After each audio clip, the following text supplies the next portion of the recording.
Baik, kali ini kita melakukan trip dengan teman-teman pelaku pariwisata Aceh, juga didukung oleh teman-teman dari Dinas Pariwisata Disparpora Kabupaten Biren. Kita melakukan gathering di pinggiran Sungai Das, Pantai Pesangan Biren.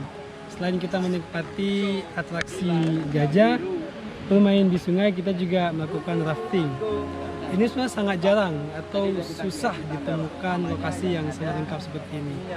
Bisa dibilang ini mininya Afrika. Di samping kita bisa main gajah, kita juga bisa langsung rafting.